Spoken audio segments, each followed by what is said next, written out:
first walked into the police station, the first word out of the mouth of the desk officer, "He's here." The year 1962, the civil rights movement growing, and a young Julius Pierce was about to make history as the first African-American police officer in Freeport. At the time, most departments on Long Island had no black officers, and many didn't want one. There was some who told me, they didn't want to work with me. And then told the chief of police they didn't want to have me working in that squad. I had some friends of mine also who were members of the NAACP, and they said, listen, why don't you try breaking the cuddle line over there in Freeport, or Rockville Center, or even Lynbrook. I chose Freeport because Freeport had a large black community, and I thought I could best serve the community by joining that department. His story, one of the many that exemplifies life for African-American Long Islanders after World War II in the 1940s, 50s, and 60s. All part of the Hofstra Suburban Oral History Project, which includes informal meetings with residents of the Hempstead area, historians, Hofstra staff, and others with important ideas and issues they all want to talk about. What the great thing about oral history is that it's a bridge-building kind of process. A bond happens between the interviewer and the interviewee. And that kind of bonding process, that kind of bridge, can be echoed in all different ways. Students, professors, myself, we find people in the community who have memories and experiences from those years, and we interview them. And then we are going to archive these interviews. So we're aiming to get a few hundred interviews, maybe more. Each of these is either recorded in audio form or video, most audio at this point. And then we transcribe them and they go into special collections here. They're actually co-owned in special collections in the library, as well as through the National Center for Suburban Studies here. To be able to add people's narrative to the Hofstra University Archive is an important thing to do. I think a project like this allows ordinary people to become an extraordinary resource for future researchers. There are several goals. One, of course, is the historical purposes to capture these life narratives.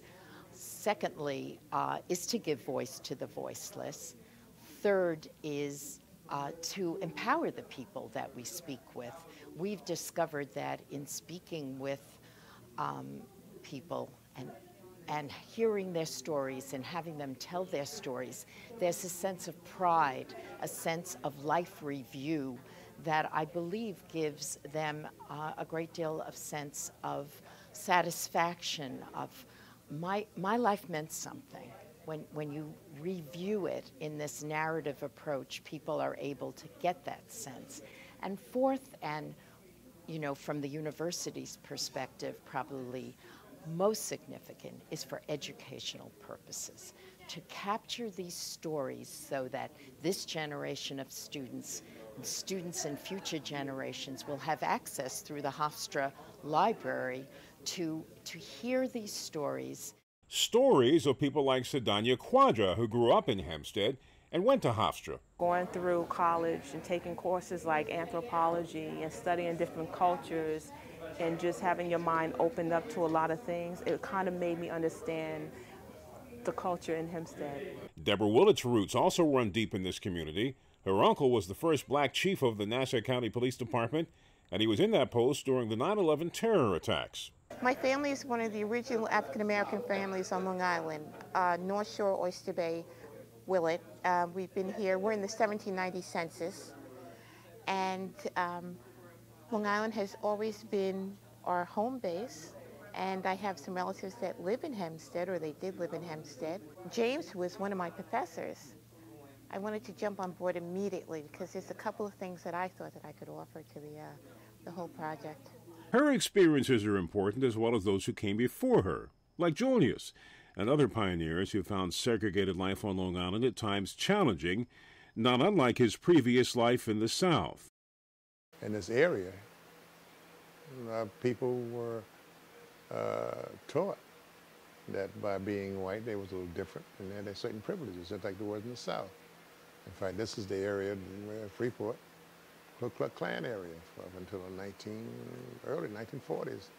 There was a lot of Klan activity, especially in the 1930s and 1920s. Rampant Klan activities out in this area. So people, they can understand why they felt that way.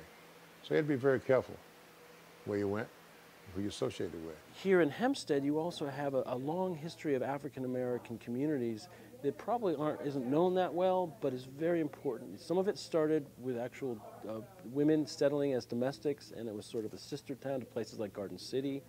But then after the war, the GI Bill, you have an enclave that had begun here grow. And in the 50s and 60s, this was really a model community of integration. The public schools were still excellent. Communities were integrated, black, white, different ethnicities. And it was, from what we're learning from this project, just an amazing community. Historians with no direct connection to Hofstra agree. For many African Americans, they're totally unaware of, their origins or how they arrived at a place.